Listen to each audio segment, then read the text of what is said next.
Ainda tem muita gente aí querendo fazer guerra cultural, guerra psicológica. Eu digo, meu filho, faz o seguinte, para. Guerra cultural é na cultura, meu filho. Guerra cultural é para quem tem cultura. Se eu dou um livro do George Lucas para você ler, você mora na página 3, então você não tem capacidade para entender o que o seu adversário está fazendo e você não pode combatê-lo. Será difícil entender isso, né? Por exemplo, se você é capaz de imaginar o Rodrigo Cocô lendo o George Lucas, lendo o Max Horkheimer, você não vai entender o Max Horkheimer se você não estudou Hegel primeiro, então, mas eu dou um livro de Hegel para ele. O que é isso, meu Deus do céu? Olha, eu que não sou nada burro, né? Eu só me tornei capaz de ler Hegel depois de que eu li muita coisa que o Benedetto Croce escreveu sobre ele. Que o Benedetto Croce é um escritor maravilhoso e aquilo tornava inteligível o Hegel. Daí eu voltava no Hegel e falava, agora entendi o que ele estava falando. Então não é uma coisa fácil, né? Então, agora, você não pode dar Benedetto Croce para esses caras ler porque eles não lêem italiano, pô, né? Você lê português e espanhol, português e portunhol. Esse aí é o limite extremo. Então, como é que você vai fazer uma coisa dessa? Né? Eu pego esse pessoal e boto assim, a Débora Barbosa na frente deles, a Débora Barbosa acaba com eles. Né? Porque ela tem cultura, ela não tem experiência da vida, e portanto ela exagera, às vezes ela mede as coisas erradas, mas ela tem cultura e eles não têm. Ela lê coisas. Você imagina, outro dia ela estava lá mostrando o livro do John Dee, que era o astrólogo da rainha, né? no tempo de Shakespeare, e que era o chefão intelectual da Inglaterra. E mostra coisas, vai dizer, que eu mesmo sabia, falar, olha, o Newton tirou as suas teorias do John Dee. O John Dee era astrólogo alquimista, é um macumbeiro mor da Inglaterra. E foi dali que o Newton tirou a ideia da gravidade, que o próprio Newton dizia que não sei o que é isso. Até hoje ninguém sabe que raio de coisa é a gravidade. E o negócio que ninguém sabe o que é, nos é oferecido diariamente como explicação de tudo. O negócio está bom pra caramba, né? Também, se você pensar no negócio da física quântica, né? Tem o Brian Ridley, que é um dos maiores físicos ingleses, ele disse até, ninguém entende o que é isso. A gente mediu umas coisinhas e observou que é assim que acontece. E isso aí é a física quântica. Nós não temos a menor ideia do que isso seja. Então, há quanto tempo nós estamos lidando com conceitos que ninguém sabe o que é? Não é incrível? Quer dizer, você mediu um fenômeno e observa que ele se repete. E você não sabe que raio de coisa é. Eu me lembro que eu tinha um colega no ginásio que ele fazia assim comigo. Ele disse, você sabe o que é isso? Eu falei, não. Ele disse, eu também não sei, mas lá vem outro. Muita ciência consiste nisso. A ciência hoje em dia consiste exatamente nisso. Lá vem outro treco que eu não sei o que é. Então, não se exige mais a condição número 1 do conhecimento, que é a sua inteligibilidade. Ora, você descrever um negócio que você não sabe o que é, não é uma resposta ao problema, é a primeira formulação do problema. Não é isso? Um treco que você não sabe o que é, você pode narrar e pode descrever, para quê? Para ver se você chega a entender o que é. Isso quer dizer que a mera descrição de um fenômeno que você não sabe o que é, não é ciência ainda. É um começo de ciência. Ciência será quando você tiver entendido o processo. Então, o pessoal toda hora usa conceitos assim e às vezes não percebe. Outro dia vendo... É engraçado, estava vendo um programa, eu assisto vídeos pró e contra a Terra plana, né? Então outro dia eu fui ver um contra a Terra plana, um negócio chama-se Astros e Música, um treco assim. O cara parece que é um aviador. E ele falou uma coisa certíssima, porque o pessoal da Terra... Eu não me interesso muito por esses argumentos, só estou interessado no argumento dos barquinhos no horizonte. Mas de vez em quando cai outra coisa na minha mão, eu não posso me desinteressar. O pessoal da Terra plana diz o seguinte, sai um avião daqui, da Terra plana, então se o avião não ficar ajustando a sua ponta para que ele acompanhe, né, a esfericidade da Terra, ele vai sair em linha reta e vai embora. Então, quer dizer que se o avião não faz isso, ele não tem que corrigir a sua direção a todo momento, significa que a Terra não é redonda. Esse é o argumento deles. E o cara disse uma coisa certíssima, ele liquidou esse argumento. Ele disse o seguinte, para que fazer isso aí se existe um medidor de altitude? É só se manter na mesma altitude e você vai acompanhar a esfericidade da Terra. Está muito certo, você acabou com o argumento dele. Só que é o seguinte, essa sua alegação que destrói este argumento em favor da Terra plana não diz nada contra a Terra plana. Por quê? Se basta manter a altitude para você acompanhar o solo, tanto faz esse solo ser esférico ou plano, vai ser exatamente a mesma coisa. Então, o sujeito inventou um argumento bom, mas ele não entende o argumento dele. Isso aqui é muito comum no pessoal que estuda na universidade. A gente tem aquela certeza que ele, professor, são 2000 anos de ciência, porque Newton e Einstein, não sei o quê, que ele não precisa entender o que ele está dizendo. O seu argumento está certíssimo, meu filho, você ganhou essa briga, só que você ganhou uma briga e pensa que ganhou outra. Então, aí, parabéns pelo seu argumento, parabéns pela sua resposta, você tapou a boca dos terraplanistas, mas você nada disse contra a Terra plana. Então é assim, a discussão no Brasil é assim. É horrível isso aí, né? Eu não entendo nem de terra plana, nem de terra esférica, mas eu sei ler, porra. E esses caras não sabem. Quando é que começa o problema? O problema começa na alfabetização primária, como diz o Carlos Nadalim. Se você aprendeu pelo método socioconstrutivista, você nunca vai saber ler na sua vida. As pessoas que vão para a área científica não sentem muito isso, porque a linguagem científica é linguagem para imbecis, né? É linguagem, assim, com significados estáveis, uniformes e gerais. Então não há problemas de interpretação do texto científico. Desde que você tem o dicionário científico, acabou, você entende tudo. Agora, se você vai ler Shakespeare, vai ler Rimbaud, meu filho, você pode ter todos os dicionários do mundo, você não vai entender por causa disso. Você vai ter que entender o contexto específico daquilo ali e você vai ter que ter a experiência humana correspondente para você saber do que ele está falando.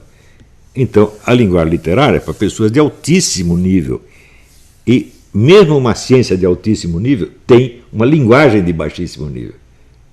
Se a linguagem é estabilizada e uniforme, ela não tem problemas de interpretação.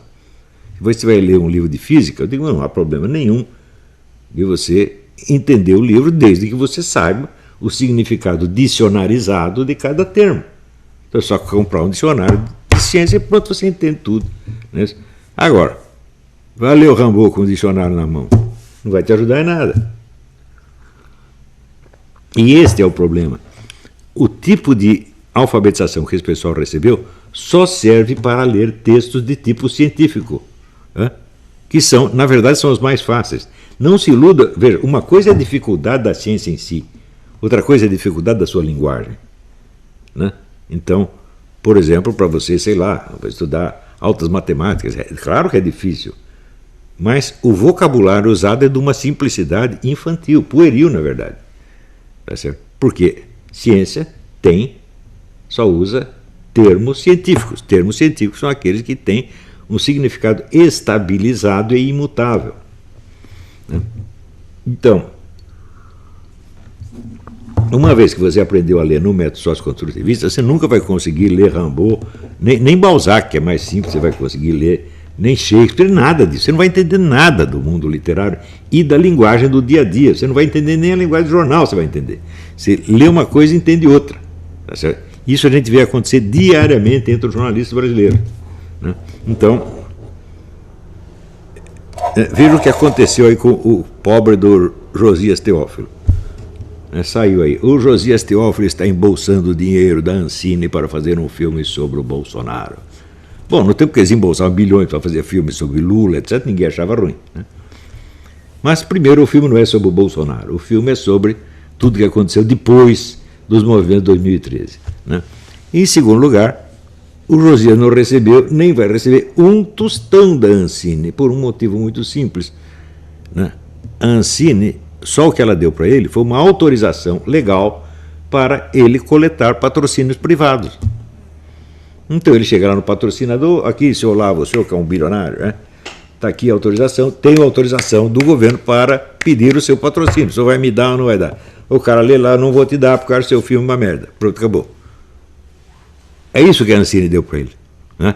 A Ancine só provou que o pedido dele é legal. Todo mundo noticiou que ele está recebendo dinheiro da Ancine. É sacanagem? Em parte é sacanagem. Se for sacanagem, está até perdoado. Mas, em vez, não é sacanagem. O cara acha isso mesmo. Ele acha que a Ancine dá dinheiro para os caras, né? E assim vai. E o outro que foi informar para o Bolsonaro que Ancine estava dando dinheiro para fazer o filme sobre a Bruna Surfistinha. O filme foi feito em 2011. E sai no jornal isso, porra. Quer dizer, é uma coisa de uma burrice, de uma incapacidade, assim, aterrorizante, na verdade. Gente, nós estamos numa das fases mais complexas da história do mundo. Eu acho, por exemplo, que quem não tem aquele tipo de informação que a Débora Barbosa dá nos vídeos dela não vai entender nada. Muitas vezes eu acho que ela exagera, porque quando ela descreve os esquemas de poder, ela está baseando aqui, são as pessoas que mandam no mundo. Eu acho que essa expressão é completamente errada. Quem manda no mundo é Deus. Né? Eles querem ter o controle do mundo, mas eles estão tentando há 2000 anos. Eu digo, no que isto mudou a vida real dos seres humanos? E muito pouco. Por exemplo, quantas pessoas, né, acham realmente que existem 3 sexos? Então, um número insignificante de pessoas, nas classes altas só. Mesmo essas, dizem isso assim, como é que se diz? Meio gozação. Né? Então, isso não afetou a vida humana, no mais mínimo que seja. Afeta a vida de certas pessoas que estão diretamente sob a influência dessas sociedades. Se você pensar, quantas pessoas pertencem a sociedades secretas? Né? Vamos pegar a menos secreta de todas, né? Que é a maçonaria. Né? Quantos maçons tem nos Estados Unidos? Parece que 5 milhões. Num país de 300 milhões de habitantes. Então a influência não é tão grande assim. Né? Mais ainda, muitos desses maçons são pastor protestantes, são outras coisas, quer dizer, também são cristãos, então já estão misturando uma coisa com a outra. Né? Eles estão infiltrados na igreja protestante para perverter tudo. Não, eles acham que não.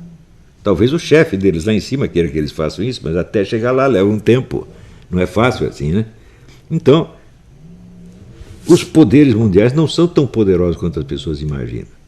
Eu me lembro de que, pelos planos de tipos como Rockefeller e outros, haveria um governo mundial na década de 80. Né? Já passou 20 anos, não aconteceu ainda. Então, muitos planos deles vão para o buraco. Vocês lembram?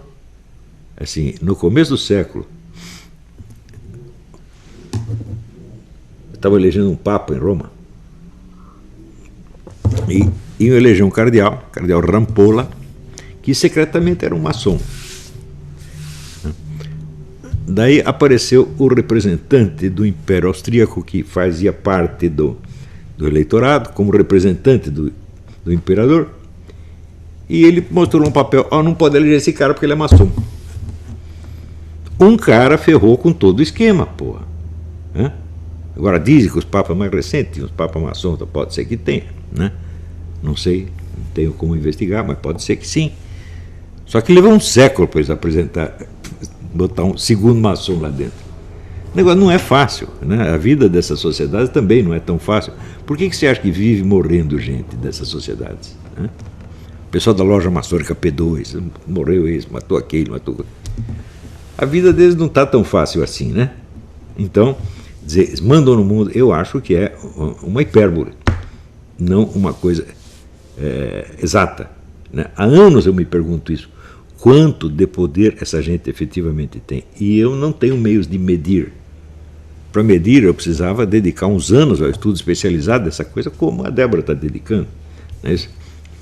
Mas eu não posso, eu tenho outras coisas para tratar, também não posso focar minha atenção nisso. Porém, uma coisa é certa. Quando eu perguntei quem são os agentes históricos, os agentes da história, né? Os agentes que realmente fazem a história, um desses agentes, eu disse, são as sociedades secretas e iniciáticas, é uma coisa óbvia. Né? E hoje em dia, a partir do século XIX, XX, mas mais o XX, os serviços secretos. Né? Há países que são controlados 100% pelo serviço secreto. A União Soviética, quando você fala de KGB, fala KGB e CIA, eu digo, faz-me rir. Porque a CIA, coitada, ela não pode sequer agir dentro do território americano. Ela só pode agir no exterior, assim como o FBI só pode agir no território americano e não fora. Mas a KGB controlava tudo, a KGB era dona do governo inteiro. A KGB controlava até que livros se podia publicar e quais não podiam. Quer dizer, a KGB comparado com a CIA é o elefante comparado com a formiguinha. E, no entanto, as pessoas sempre imaginam, né, esta equivalência por falta de conhecimento. Assim como outro dia apareceu um cidadão aí, dito de direita, conservador, comparando o Foro de São Paulo com essa cúpula conservadora latino-americana. Digo, meu Deus do céu, o Foro é uma organização permanente que congrega quase 200 partidos políticos e tem grupos de trabalho toda semana se reunindo em toda a capital, né? E dinheiro que não acaba mais, dinheiro que saiu do BNDES, né? Bilhões saíram do BNDES para financiar isso aí, né? E a tal da cúpula é apenas um congresso que se realizou uma vez. Quer dizer, não é uma organização, ele foi um acontecimento, um evento. Como é que você vai comparar um evento com uma instituição permanente? Né? Um evento que não tem nem dinheiro, com outra que é bilionária. Né? Quantos governos essa cúpula comanda? Nada. O Foro de São Paulo comandava 12 governos. Né? E nos países que não governavam tinha uma influência enorme. Portanto, é uma coisa absolutamente desproporcional. Mas a necessidade, veja, a necessidade mais extrema da mentalidade pequeno-burguesa é descrever tudo como se a luta política fosse um negócio equilibrado. Assim, tem a direita e tem a esquerda, eu estou acima das duas. Eu não me envolvo nessas coisas ideológicas. Né? Então, claro que para isso ele tem que mostrar as duas forças com medida mais ou menos equivalente. Então, se você pegar, por exemplo, é a mesma coisa que você comparar, sei lá, os nazistas e os judeus. Não é isso? Então, tem os nazistas e os judeus, é um conflito político. A única diferença é que os nazistas estão no comando das Forças Armadas e os judeus estão lá no campo de concentração morrendo. Essa pequena diferença. Não é isso? Então, essa diferença entre esquerda e direita no Brasil foi assim. A esquerda dominava tudo e ainda domina quase tudo. Ao passo que o pessoal da direita tem o direito de abrir a boca. Você vê, se você pega o Globo, que é o maior jornal do Rio de Janeiro, você tinha 100 colunistas de esquerda e tinha 1 ou 2 da direita. Mesmo assim, quando tinha o Roberto Campos é um cara muito moderado. Comparado com o que diziam dele, ele nunca vai falar mal dos outros dessa maneira. Daí, quando morreu o Roberto Campos, botaram eu no lugar. Daí eu comecei a falar umas inconveniências, contei do Foro de São Paulo, logo me tiraram. Então significa o seguinte, a realidade do comunismo e, portanto, o discurso anticomunista está proibido no Brasil, proibido em toda a mídia, proibido nas universidades. Quando que a direita teve isso? Por acaso, a ditadura militar proibiu o discurso esquerdista? Não proibiu em lugar nenhum. De vez em quando ia lá, riscava uma materinha. Mas matéria de opinião eles nunca censuravam. Censuravam notícias que, segundo eles, podiam prejudicar a investigação das guerrilhas. E isso era tudo. Eu estava lá, eu vi, eu estava no jornal mais censurado de São Paulo, que era o Jornal da Tarde. O chefe do jornal, que era o Rui Mesquita, não deixava nem o censor entrar. O censor ficava sentado numa mesinha na portaria. Uma vez ele teve a ousadia de vir até a redação, o Rui mandou, sai todo mundo, nós todos saímos, o cara ficou sozinho na redação. Então ele, para cortar uma materinha, ele tinha que pedir por favor. Agora, esse pessoal comunista, não, eles controlam tudo. Sobretudo na universidade. Me mostrem uma tese anticomunista que tenha sido aprovada, ou aprovada para exame em qualquer universidade brasileira nos últimos 50 anos. Não tem. Então, eles conseguiram proibir o anticomunismo. E daí o pessoal fica falando doutrinação, comunismo nas escolas. Fala, não, o problema não é bem esse. A quantidade de doutrinação que tem é pequena, porque ela não precisa ser grande. Basta você controlar, basta você impedir que o adversário fale, você nem precisa doutrinar ninguém, porque o pessoal vai para o seu lado quase que automaticamente. Também, doutrinação significa o seguinte, uma propaganda doutrinária. Propaganda doutrinária atrai discussão, meu Deus do céu. Então eles não usam mais isso. Leiam o livro do Pascal Bernardin, Maquiavel Pedagogo, você vê, os técnicas que são usadas agora são de modelagem comportamental, não passa pela discussão de ideias. Portanto, não passa por pregação nenhuma. Um ou outro professor, mais inábil, pode apelar para a pregação, mas ele é burro. O cara hábil, vai fazer assim, é como aquela história contada pelo diretor teatral louco, como era? Esqueci o nome dele. Não, o outro, que tem um nome americano, nome inglês. Gerald Thomas. Contou maravilhado de uma universidade na Suécia que fez o seguinte, fez um teste. Então, olha, esse fim de semana vocês vão fazer um teste científico, vocês vão praticar sexo oral no seu colega ao lado e vão engolir o produto e depois vocês vão fazer um relatório. Né? Então, isso aí está mais que provado em psicologia, que se um sujeito aceita se submeter a uma experiência que contraria os seus princípios, em 80% dos casos ele vai mudar de princípios. Então, apareceu os 80 casos, olha, não é ruim não, gostei, vou fazer de novo. O professor não disse para eles que o sexo oral é bom, não disse. Né? Ele simplesmente sugeriu uma experiência. É assim que se faz hoje em dia. São mudanças comportamentais, não passam pela discussão ideológica. Então, se eu usar a palavra doutrinação para isso, eu digo, bom, é muito otimismo. Doutrinação havia, por exemplo, dentro do Partido Comunista, depois que você já entrou, daí você é doutrinado, você tem que aprender a doutrina. Mesmo assim, a doutrinação era muito capenga. Né?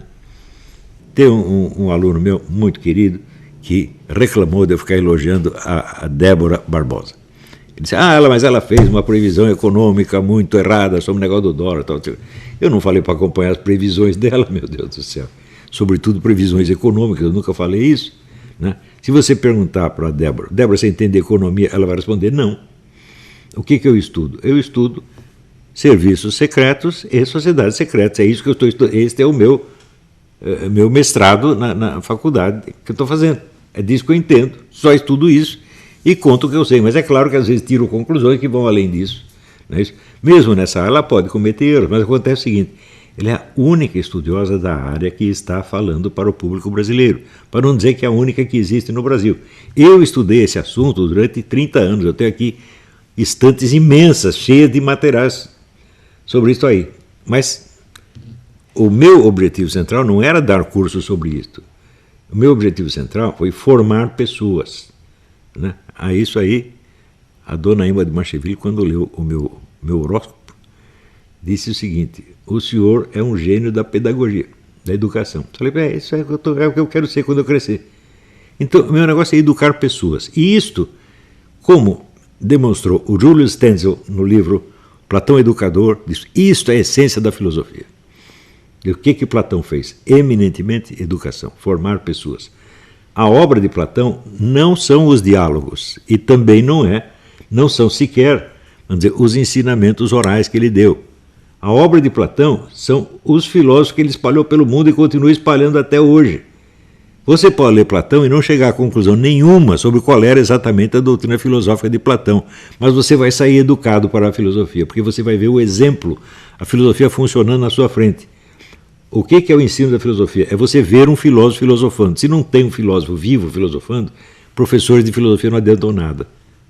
Eles vão se centrar sempre na doutrina, e sobretudo na doutrina escrita, e vão ficar anos esmiuçando coisinhas, né? Pegam um texto lá de Leibniz ou de Schelling e ficam o resto da vida esmiuçando aquele. Então eles estão tentando aprender a ler, né, obras filosóficas para ver se chega a uma conclusão de qual é a doutrina final do cara. Nunca nenhum parou para pensar o seguinte, essa doutrina final não existe e não precisa existir. Por quê? Quando eu dei a minha definição de filosofia como a busca da unidade do conhecimento, da unidade da consciência e vice-versa, essa não foi uma definição filosófica, essa é uma definição científica. Eu me perguntei o que está presente em todos os filósofos e só neles. Independente de qual seja o conteúdo da filosofia deles. Isto é o que todos estão fazendo realmente. Um faz de um jeito, outro faz do outro, um chega a uma conclusão, outro chega a outra, mas todos estão buscando isto. Eu desafio qualquer um a me provar que existiu um filósofo que não fez isso. Não tem. Ou uma outra pessoa que fez isso sem ser filósofo. Não tem. Tá certo? Se o cara começa a fazer isso com a ideia de, sei lá, por exemplo, quero fazer uma história da literatura, mas acaba buscando a unidade do conhecimento, na unidade da consciência, ele já virou filósofo. E assim por diante. Não é isso? Então, eu estou muito grato a Débora por ela colocar todo este material à disposição das pessoas. Eu nunca teria o tempo e nem o saco de fazer isto. Mas se eu vou dar uma aula sobre John Dee, né, ou sobre John Lilly, não vou fazer isso. Ou sobre Morand de Villefranche, né? O tempo que eu estudei esse assunto astrológico já passou, e para mim já foi o suficiente. Eu já entendi do que se tratava e pronto, passo adiante. Eu não tenho saco para voltar a isso. Dá para entender? Se o cara hoje me fala de mapa astrológico, eu considero. Por que você não xinga logo a minha mãe? Eu já lidei com isso 35 anos atrás. Olha, o que eu li sobre isso é uma grandeza. E cheguei às minhas conclusões, que eu resumi no curso da Astrocaracterologia. E está lá todo gravado, está lá com a minha querida aluna e amiga, a Lúcia de Fátima. Ela tem tudo isso lá. Né? Eu vivo pedindo para as pessoas a ajudarem a publicar isso, ninguém ajudou. Né? Mas um dia isso vai sair. Tem lá o Tratado de Astrocaracterologia, planejado para 5 volumes, e que é uma pesquisa que eu fiz sobre um determinado assunto. Qual é realmente a relação entre a astrologia, como os caras desenvolveram tradicionalmente e modernamente, e o que nós chamamos a caracterologia, ou a tipologia. Qual é a relação efetiva? Essa relação pode ser descrita cientificamente? É só isso o assunto, né? Mas me tomou alguns anos. O restante do lado esotérico, ocultista, etc., etc., eu também estudei bastante. Inclusive, arrisquei a minha pele. Né? Quando eu entrei lá na tarica do Schonfeld, eu estava arriscando minha pele, minha saúde mental, meu saco, né? Tudo isso para ver se aprendi alguma coisa. Aprendi, tirei minhas conclusões. Não haveria tempo de eu contar para vocês. Né? Então, alguém precisa fazer isso, meu Deus do céu. Ela está fazendo. Ela não sabe o quanto ela está me ajudando. Ela não sabe o quantos vídeos dela ajudam os meus alunos a entender o que eu estou dizendo. Mesmo quando está errado o que ela está falando, porque ela tem 23 anos, meu Deus do céu. Ela não pode acertar em tudo, sobretudo não pode acertar em áreas que ela conhece mal, como, por exemplo, a economia. Não é isso? O que importa é isso, não julgar uma pessoa pelo que os outros acham que ela deveria fazer, mas por aquilo que ela quer fazer. Ela só quer divulgar o que ela estudou sobre sociedades secretas e serviços secretos.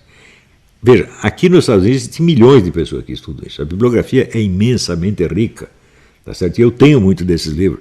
Né? Tenho muito mais do que ela. Colecionei livro aqui, estou colecionando há 50 anos. Tá certo? E no Brasil não tem nada. Sabe o que é nada? Existem livros que são publicados por gente das sociedades secretas. Né? E, às vezes, por pessoas da igreja que estão condenando as sociedades secretas. Mas condenando, mas não estão explicando. Né? Então, em geral, para o doutrinário católico, só interessa uma coisa: isso aí combina com a doutrina da igreja, sim ou não? Se não combina com a doutrina da igreja, ele está condenado e acabou. Ele não está interessado em explicar isso historicamente, dizer como é que essas coisas adquiriram o poder que adquiriram. Não vai estudar esse aspecto. Então, o povo brasileiro é o mais desinformado do mundo, até não só a respeito de sociedades secretas, mas até a respeito de serviços secretos. Tanto que o pessoal confunde CIA com KGB. Acabei de falar disso aí. A CIA é um serviço secreto para atuação no exterior. Os Estados Unidos não tiveram um serviço secreto para atuação fora do território americano até a Segunda Guerra. Eles começaram a constituir na Segunda Guerra, chamava-se OSS, Organização de Serviço Secreto. Depois virou Central Intelligence Agency. Depois, cheio de comunistas desde o início. Por quê? Porque quando eles começaram a montar o negócio, a União Soviética era parceira, era considerada amiga, então encheu de comunista. Está cheio de comunista até hoje. Né? Então,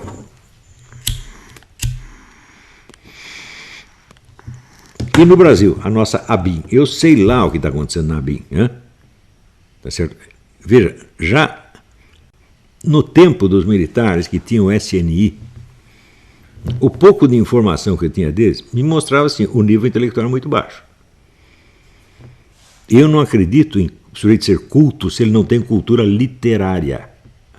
Porque a cultura literária é o domínio da linguagem. Se você não tem isto, você nunca vai entender coisa nenhuma. Você só pode ler. Por exemplo, livro de física você pode ler, claro, você vai entender. Tá certo? Mas se você entrar num problema de ciência política, você não vai entender. Porque você não tem, vamos dizer, a flexibilidade da linguagem. Você só consegue ler coisas onde as palavras têm significados estáveis. Onde o significado dicionarizado é tudo. Não é isso? Então, se não tem cultura literária, você não vai entender nada do que você está fazendo. Porque o pessoal, os intelectuais comunistas, todos os grandes intelectuais comunistas, até o próprio Karl Marx, tem uma cultura literária monstruosa. Karl Marx relia Balzac e Shakespeare todo ano. Aliás, o Eric Wegener também relê Shakespeare todo ano. É por isso que ele entende as coisas. Né? Então,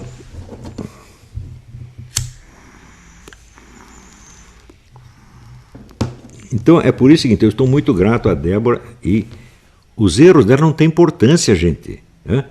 No Brasil, todo mundo exige perfeição dos outros. Né?